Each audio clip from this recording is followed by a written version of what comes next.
Asphodel, 1944, par Edwin Lanham. Nouvelle publiée dans Mister Magazine numéro 14, mars 1949. Asphodel. Edward Peters était assis dans son fauteuil, très raide, les bras croisés sur sa poitrine, la tête légèrement penchée et les yeux fixés sur le point le plus éclairé d'une figurine en bronze représentant un faune. En fixant le faune, il arrivait à garder la pose et aussi à éviter de rencontrer le regard de sa femme. En temps ordinaire, c'était Hélène qui évitait de rencontrer son regard. Elle avait une façon à elle de détourner la tête un peu, très peu, de manière à avoir un champ de vision différent de celui d'Edward. Elle se présentait donc à lui presque de profil, et, jusqu'à ces derniers temps, il avait vu là une coquetterie de sa part. Mais, tandis qu'elle travaillait, ses yeux se déplaçaient hardiment de droite et de gauche parce qu'elle ne le regardait pas du tout. Ses mains, aux gestes sûrs, pétrissaient l'argile avec précision, et ses yeux l'étudiaient avec la curieuse concentration, l'air absent de l'artiste. Ce n'était pas la qualité de ce regard qui le troublait, mais l'étrange intensité qui y luisait, une intensité nouvelle qui n'avait pas été apparente au cours des 6 premiers mois de leur mariage.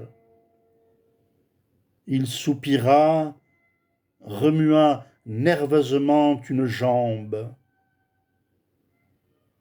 Elle lui demanda aussitôt: « Fatigué, chérie ? » Toujours ce mal de tête. Il se rendit compte qu'il avait parlé d'un ton plaintif. « Encore une séance et j'aurai fini, » fit Hélène. Elle s'était exprimée du ton cérémonieux qu'elle aurait pris pour s'adresser à l'un de ceux qui payaient $1000 pour avoir leur buste fait par Hélène Peters. Mais le ton de leur conversation n'avait jamais été que cérémonieux ou évasif, surtout ces derniers jours, depuis qu'il avait trouvé la lettre dans son sac. S'il avait pu franchir la barrière de ce formalisme, cette défense en profondeur qu'elle avait de plus en plus adoptée, ils auraient pu s'entretenir de cette lettre et arriver à se comprendre. Mais maintenant, c'était impossible. Avant de l'épouser, il avait remarqué sa nature réservée, mais il avait mis cette modération sur le compte de son veuvage récent et sur cette attitude indécise, fort séduisante, qui semble le propre des artistes lorsqu'ils ne sont pas totalement absorbés par leur travail. Maintenant, il avait la certitude qu'il n'avait jamais compris cette femme pleine de retenue, silencieuse, ni la mélancolie secrète de son regard qui l'avait tout d'abord attiré.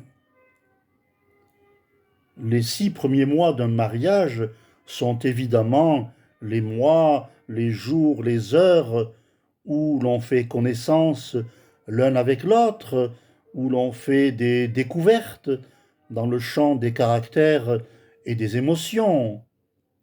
ce qui implique naturellement une certaine componction, surtout de la part d'une femme qui vient de souffrir d'un choc émotionnel.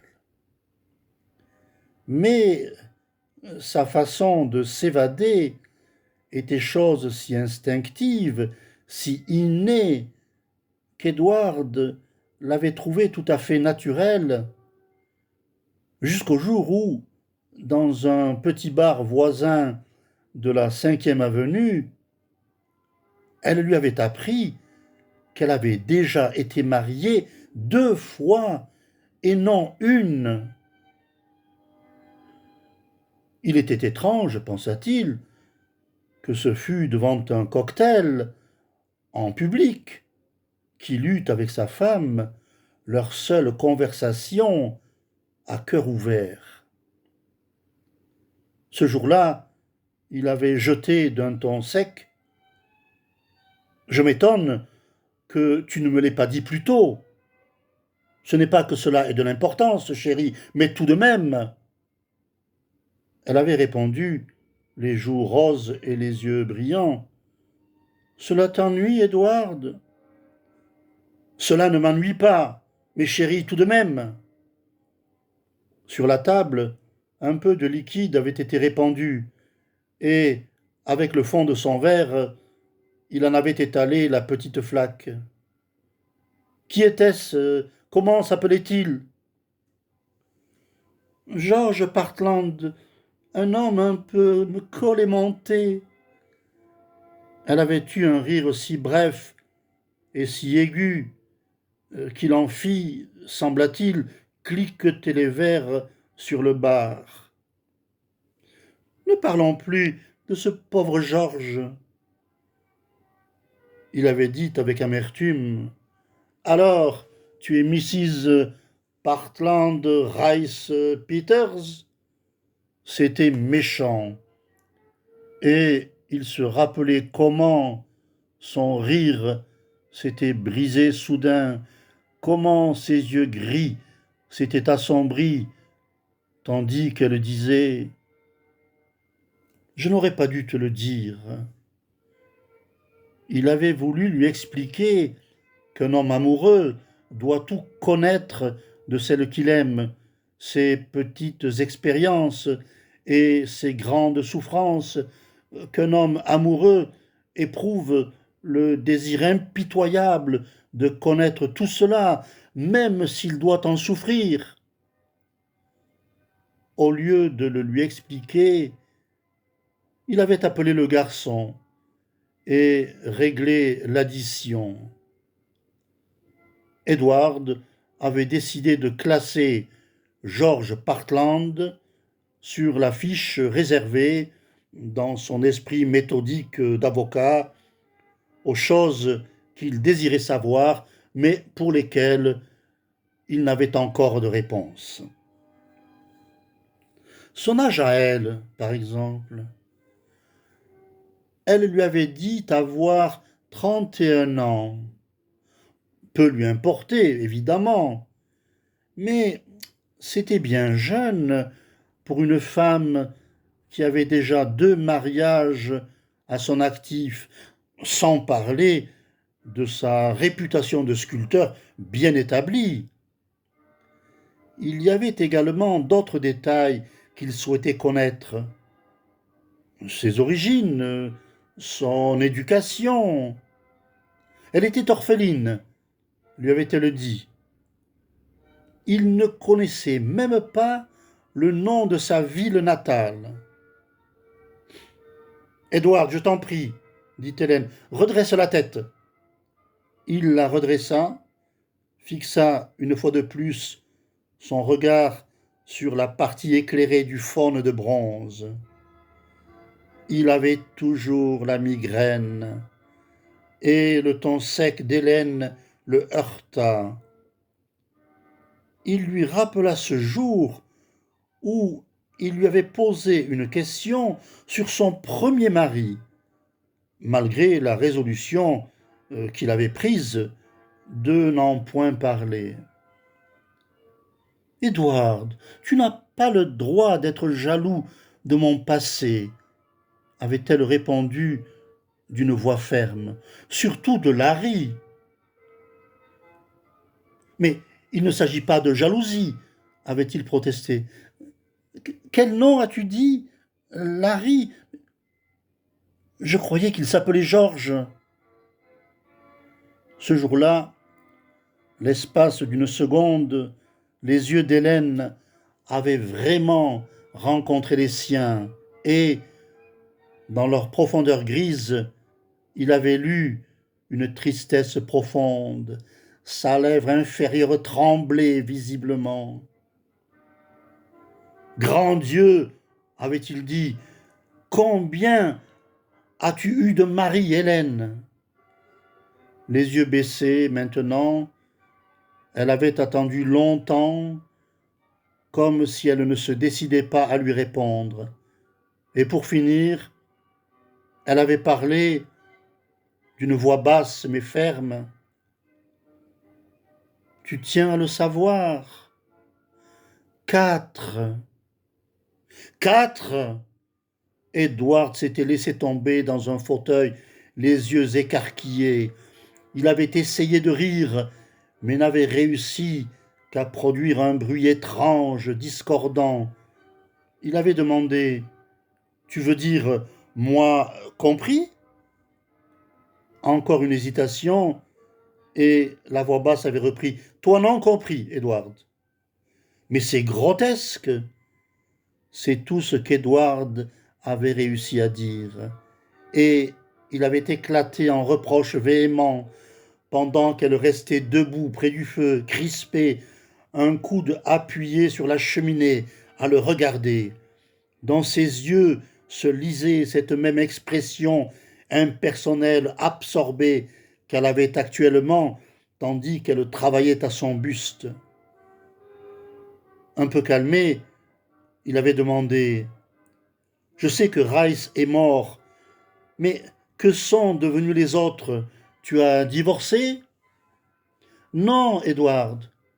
Il se rappelait son ton calme, assuré, et l'idée lui vint pour la première fois que, durant tout l'incident, elle ne l'avait pas quitté des yeux. Pas une fois elle n'avait détourné son regard du sien, après lui avoir dit qu'ils étaient 4. Ils sont morts, Edward, avait-elle dit d'une voix neutre. Tous les 4, tous les 4 te sont morts dans les bras, s'était-il exclamé. En y repensant, Edward sentit son cœur frémir comme une feuille d'automne, et il avait encore dans l'oreille sa réponse cassante. Il me semble, Edward, que tu pourrais avoir un peu plus de tact. Ce n'est pas très élégant de me harceler de questions sur mon passé. J'ai eu ma part de malheur et j'aimerais les oublier. Mais écoute un peu, Hélène. Je suis ton mari. Nous nous sommes mariés pour unir nos 2 vies et pas simplement une partie de nos vies. Le mariage est un contrat et tous les faits devraient être présentés. Tu parles en avocat. Elle avait eu un geste d'impatience de la main. Oh, Edward, tu sais très bien que cela t'aurait touché autrement si je te l'avais dit dès le début. Je ne te l'ai pas dit pour ne pas te faire souffrir, tout simplement. Oui, cela me fait souffrir. Je souffre comme un damné. Ce n'est pas tant à cause de Georges et de Larry et des autres, mais parce que tu ne me l'as pas dit. Tu n'aurais pas dû me le cacher. Mais plus tard, il s'était radouci. Il avait fait preuve de compréhension et, tout en lui tenant la main, avait remarqué « Chérie, tu n'as pas eu de chance, je le sais. Évidemment, je comprends que tu ne m'en aies rien dit, mais je t'en prie, que ce soit fini. À l'avenir, ne nous cachons rien. Qu'en dis-tu ? plus de secrets entre nous. Elle s'était alors pendue à son cou et, en sanglotant, avait murmuré « Plus de secrets, chérie ». Et les quelques jours qui suivirent avaient été les plus heureux de leur mariage. Mais il lui avait été impossible de chasser de son esprit ces 4 hommes. Il avait compris qu'il était inutile de la questionner de nouveau sur eux, mais il ne pouvait s'empêcher d'y penser. Après tout, 4 maris. Il avait commencé à se les imaginer mentalement, au physique et au moral. Sur le dernier, le dénommé Rice, il avait quelques données. Hélène l'avait rencontré sur la côte et avait été sa femme 1 an environ. Il était mort d'une maladie de cœur, il s'en souvenait, et puis il y avait eu Georges, celui qui était un peu collet-monté. Edward se figurait Georges grand et fort, avec un menton proéminent et de hauts faux cols un peu étouffants. Elle avait glissé, sans insister sur Larry. Mais quel était son nom de famille? Et qui donc était l'autre, le type intermédiaire? C'était le type intermédiaire, l'homme sans nom, qui préoccupait le plus Edward.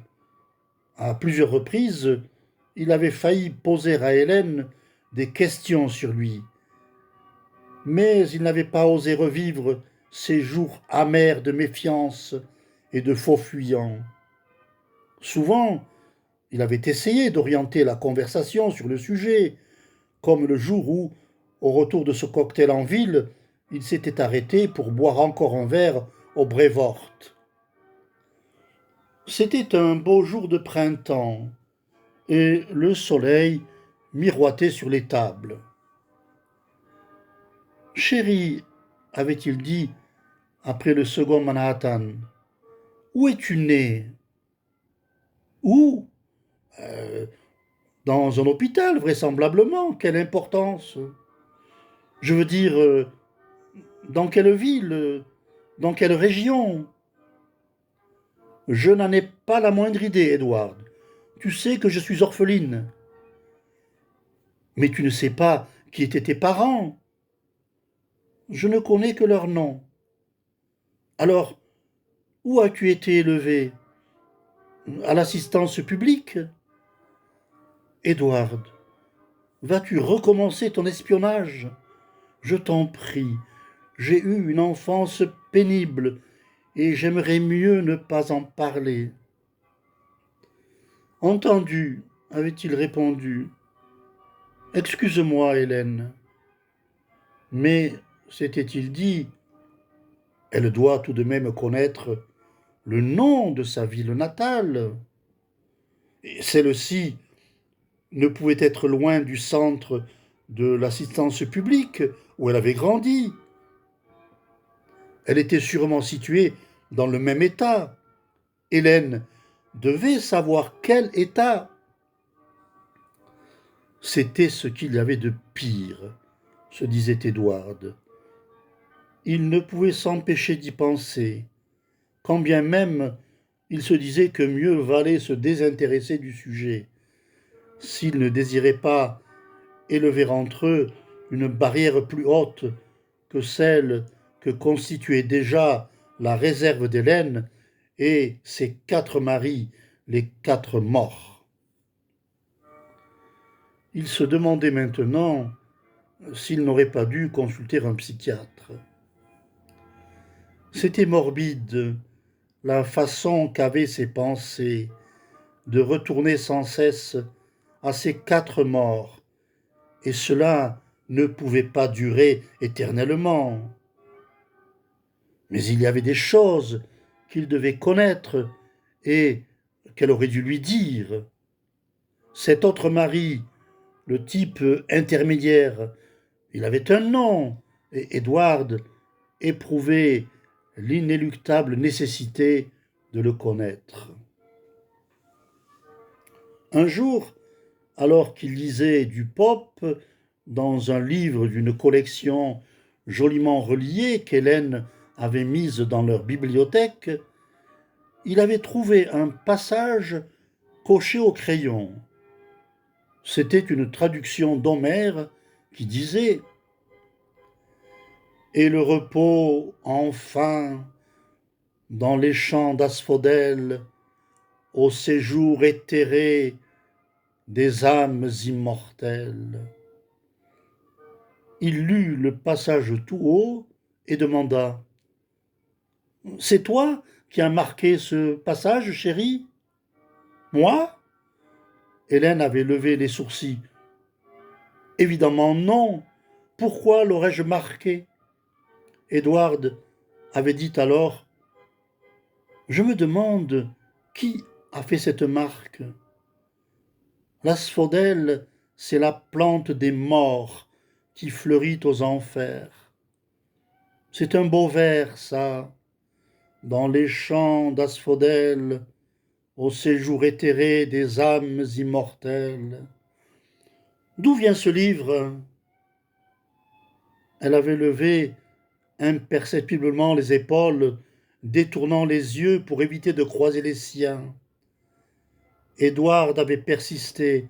« À qui était ce livre? À Rice ?»« Je crois. » Elle s'était levée. « Il est l'heure de nous coucher, Edward. »« Entendu, dans un moment. » Mais Edward avait fermé le livre sur ses genoux et était resté à fixer le feu. C'était curieux d'avoir marqué ce passage au séjour éthéré des âmes immortelles. Et il se demandait si c'était Rice qui avait coché le passage au crayon, si Rice avait connu l'existence des trois hommes qui l'avaient précédé dans la vie d'Hélène, si ces trois-là, bien qu'âmes éthérées, avaient été aussi présents, aussi réels pour lui que tous les quatre l'étaient pour Edward. C'était un très beau mot, un mot aux sonorités exotiques que ce mot d'asphodèle, et Edward avait trouvé qu'il allait assez bien à Hélène. Et il s'était demandé si ce Rice l'avait nommé ainsi. Dans le fond de son cœur, Edward l'appelait asphodèle. Ces mêmes pensées morbides lui traversaient encore l'esprit, tandis qu'il était là, assis, à poser dans le studio. Ce soir-là, il avait essayé de changer le cours de ses réflexions en jetant le livre à terre. Mais dans son lit, en proie à l'insomnie, il avait pensé à Rice avec autant d'intensité qu'il pensait à l'autre, le type intermédiaire dont il ignorait le nom. Rice avait été journaliste sur la côte, Edward le savait, et un journaliste très quelconque par-dessus le marché. Une mésalliance pour Hélène, de toute évidence. Mais cet homme avait aimé la poésie et il avait trouvé ce passage qui l'avait marqué. L'asphodèle, le lys pâle des enfers. Le mot revenait maintenant à l'esprit d'Edward alors qu'il regardait le faune de bronze et ses lèvres le prononcèrent en silence. 3 jours seulement qu'il avait vu la lettre qu'elle avait dans son sac. Ces 3 journées lui avaient paru comme autant de semaines. Ils allaient sortir, passer la soirée dehors, et au moment où Edward avait ouvert la porte, le téléphone avait sonné. Hélène avait répondu, et au bout d'un instant, il avait entendu sa voix claire qui disait Attendez, je prends un crayon pour noter. Elle était revenue. As-tu un crayon, Edward? Non, je le regrette. Il m'en faut un. Elle avait ouvert son sac à main, trouvé un crayon et jeté le sac sur la table de la salle à manger. Edward avait attendu avec impatience dans l'entrée. Son esprit, comme il arrive parfois dans de tels moments d'oisiveté, avait fait une pause et son œil errait dans le vague. Durant de longues minutes, il avait regardé la feuille de papier vert qui était tombée du sac avant de se baisser pour la ramasser. L'entête Cimetière de Greenval l'avait poussé à lire le texte imprimé au-dessous. C'était une facture pour l'entretien d'une concession dans le cimetière d'une petite ville située à 50 miles de New York. Il avait à peine pris conscience du fait qu'Hélène le rejoignait. Edward, avait-elle commencé, mais elle s'était tue en voyant le papier vert dans sa main. Elle lui avait alors arraché des doigts et fourré dans son sac. Si nous partions, avait-elle dit. Dans l'ascenseur, il avait remarqué ses yeux brillants et son visage cramoisi. Elle ne donna aucune explication et Edward ne posa nulle question. Mais il s'était demandé duquel il s'agissait. Était-ce de Rice, de George ou de Larry ou de l'autre, du type intermédiaire, qu'elle entretenait ainsi la mémoire dans un coin verdoyant du cimetière de Greenval. Au cours du dîner, ce soir-là, il s'était torturé l'esprit. Il aurait dû le lui demander sur le champ. Après tout, elle lui devait une explication. Il n'avait pas fait d'espionnage. La lettre était tombée à terre et, geste très naturel, il l'avait ramassée. Mais puisqu'il l'avait vue, le moins qu'elle pouvait faire était de s'expliquer. Il avait besoin de savoir duquel il s'agissait. Tandis qu'il allumait leurs 2 cigarettes dans le taxi qui les ramenait chez eux, elle avait dit d'un ton léger « Edward, sais-tu que je n'ai pas de commande, pas une seule commande ?»« Oh, il en viendra une. » « Ce n'est pas cela que je voulais dire. Mais pour la première fois depuis notre mariage, je suis libre et je peux faire ce que bon me semble. Edward, j'aimerais faire ton buste. » Edward avait été content. Ayant toujours été tenu à l'écart des travaux d'Hélène, il avait été heureux de s'y voir mêlé, flatté qu'elle souhaitât faire son buste. « Alors, chérie, levons-nous de bonne heure, avait-elle dit. Je veux commencer au petit matin. » Il était fascinant, se disait-il maintenant, de voir la sûreté de ses doigts fermes pétrissant l'argile.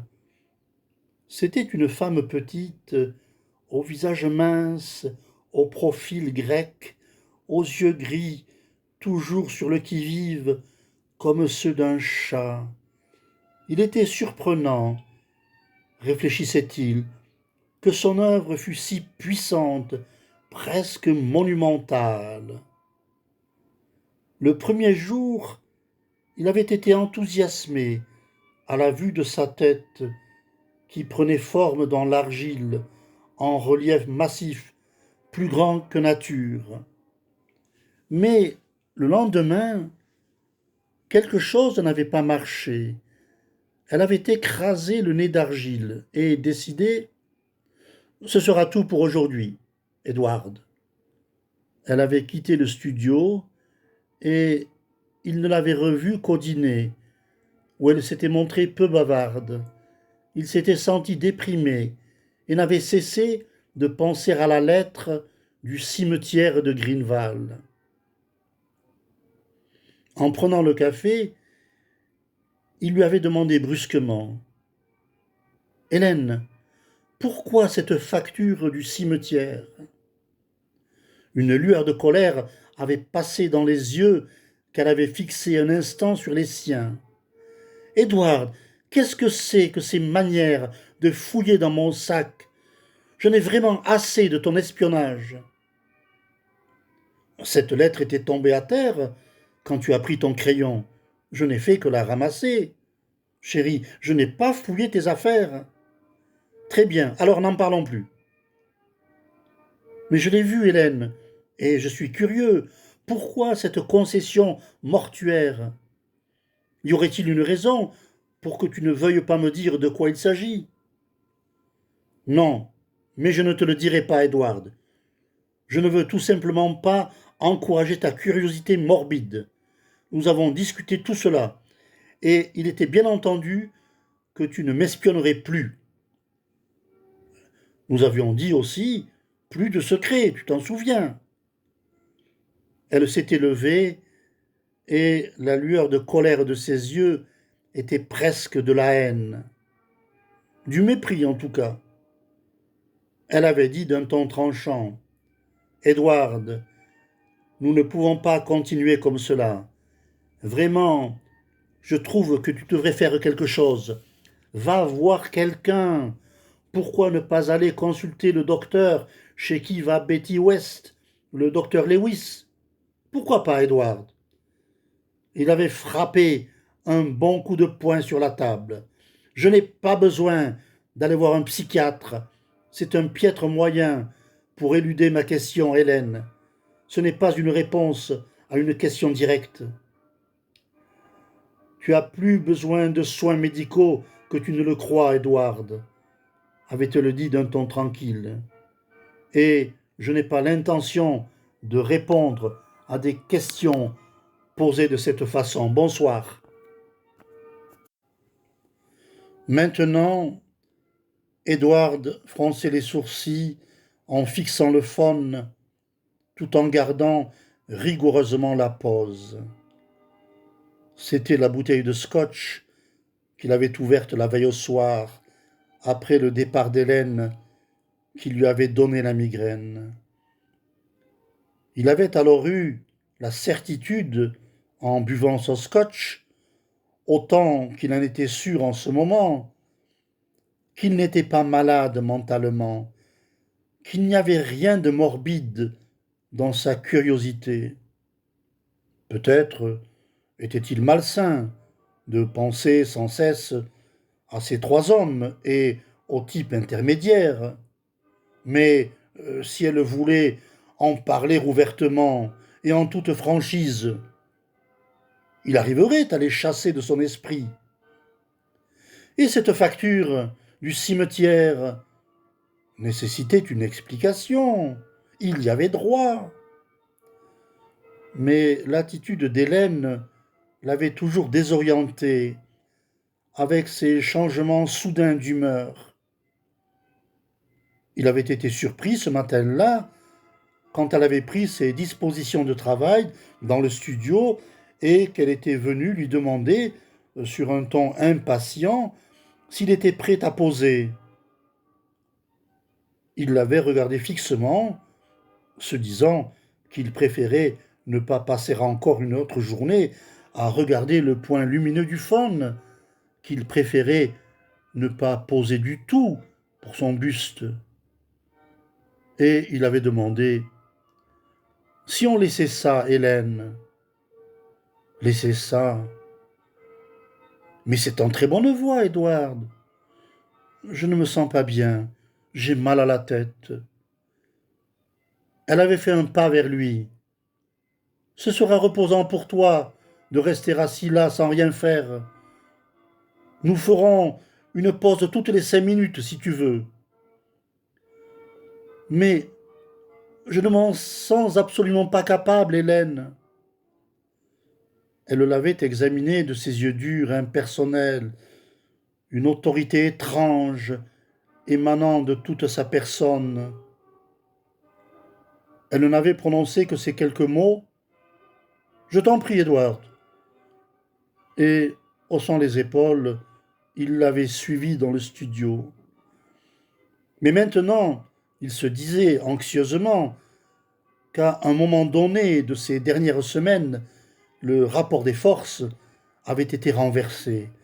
Lui s'était réfugié dans la défensive et elle était devenue de plus en plus tyrannique. Tout en regardant d'un air morose le faune de bronze, il se disait qu'il lui fallait s'échapper, libérer son esprit de ce doute lancinant. Puisqu'elle l'accusait de l'espionner, pourquoi ne pas le faire pour de bon? Pourquoi ne pas se renseigner par ses propres moyens? Pourquoi ne pas se rendre au cimetière pour savoir? Pendant les heures de pause, cette idée l'avait séduit, et son esprit était tellement rempli d'impatience et d'un désir d'agir que c'est à peine s'il tenait en place. Il est l'heure de se reposer, annonça Hélène. Je le finirai à la nuit. Finir quoi? Le buste, évidemment. Le finir ce soir? Mais Edward, qu'est-ce qui te prend? Bien sûr, ce soir. Oh, rien, fit Edward, rien du tout. Mais il éprouvait une sensation de peur. Il ne pouvait plus attendre. Il fallait qu'il y aille tout de suite. Il ne pouvait pas attendre que le buste soit terminé. Il dit: Hélène, j'ai un mal de tête épouvantable. Je vais faire un tour. J'ai besoin d'un peu d'air frais.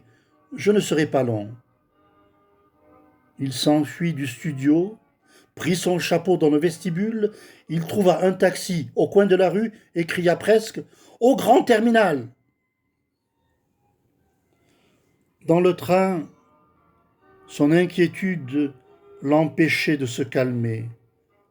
Le soleil de l'après-midi baissait à l'horizon et il pensait à Hélène qui, dans son studio, l'attendait à côté de la tête d'argile, du buste qui ne serait jamais achevé. Jamais, jamais il ne le serait. Qu'elle attende dans la lumière décroissante du studio, avec les ombres allongeant les traits de son visage, qu'elle attende, se disait-il, jusqu'à la fin des siècles.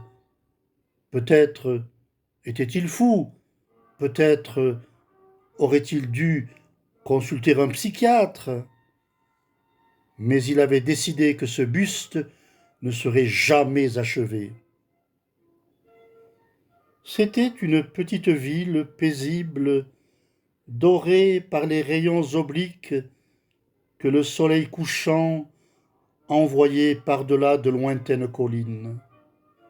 Le gardien du cimetière était un vieil homme aux yeux ternes, indifférent, qui avait une façon agaçante de peser mûrement chacun des mots qu'il prononçait. La concession des Peters? Connais pas. Oh, de Mrs. Edward Peters. Oui, de l'ex-Mrs. Rice. Suivez cette allée jusqu'à ce que vous arriviez à une grande croix en marbre marquée Cowan. Tournez alors à droite et vous trouverez la concession le long de la haie. Elle est entourée de cornouillers. La croix des Cowan se profilait sur l'orient du ciel. Edward tourna à droite sur une allée pavée. Le bruit de ses talons résonna dans le cimetière. Là, devant lui, se trouvait la haute haie verte, sur sa gauche, le bosquet de cornouiller. Il prit une allée de gravier et arriva à une concession pareille à une clairière où l'herbe était très verte.